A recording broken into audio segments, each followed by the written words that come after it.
Emotional damage. Selamat pagi, siang, dan sore, Miss, Sir, dan semuanya yang menonton hari ini.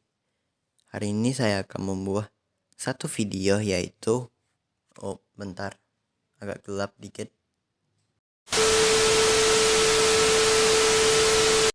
Oke, ini dia. Topik yang saya dan tim saya bawakan adalah pendudukan Jepang di Indonesia. Anggota tim saya adalah Edri, Dexel, Randy, Felix Evander, dan saya sendiri, Reyes. A. Sejarah Jepang dan keterlibatannya pada Perang Dunia Restorasi Meiji.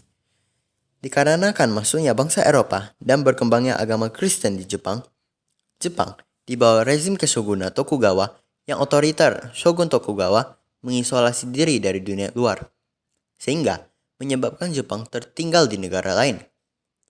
Amerika memutuskan Matthew Perry untuk membujuk Shogun Tokugawa untuk membuka diri, mendapatkan perlawanan dari daimyo.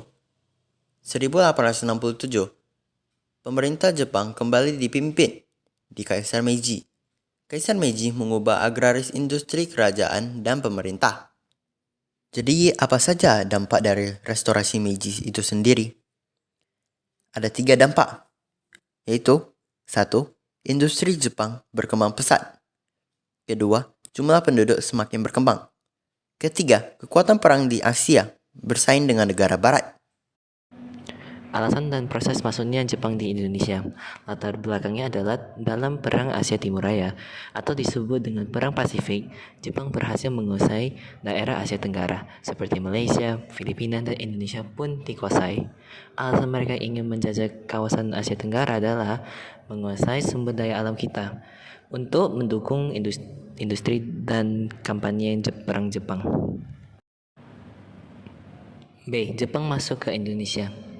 Masa awal kependudukan 1942, Jepang datang ke Indonesia pertama kalinya pada 11 Januari 1942, tepatnya di Tarakan, Kalimantan Timur, untuk mendapatkan bahan bakar minyak setelah hubungan Jepang dan Amerika hancur. Jepang akhirnya mencari wilayah yang mempunyai sumber bahan bakar minyak, yakni Indonesia. Bagian C. Jepang masuk ke Indonesia Tengah. Saat Jepang tiba di Kalimantan Timur dan mengaku saudara tua, maka Jepang disambut baik. Jepang merencanakan gerakan 3A untuk memberikan iming-iming untuk mengusir sekutu. Apa aja perjanjian 3A? Perjanjian 3A terdiri dari 1. Nippon Cahaya Asia, 2. Nippon Pelindung Asia, 3. Nippon Pemimpin Asia. Kebijakan politik imperialisme Jepang membekukan kekuatan politik, melancarkan propaganda 3A, dan membentuk putra yang dipimpin oleh 4 serangkai. Yang pertama, Insinyur Soekarno, kedua, Muhammad Hatta, ketiga, Ki Hajar Dewantara, dan yang keempat, K.H. Mansur. D. Jepang masuk ke Indonesia. Akhirnya peristiwa, rakyat pun kecewa dengan penindasan oleh Jepang sehingga menimbulkan perlawanan, terutama setelah Robusa dan Shigure. Putera. Tujuan dibangunnya Putera adalah untuk membangun hal-hal yang telah dihancurkan Belanda.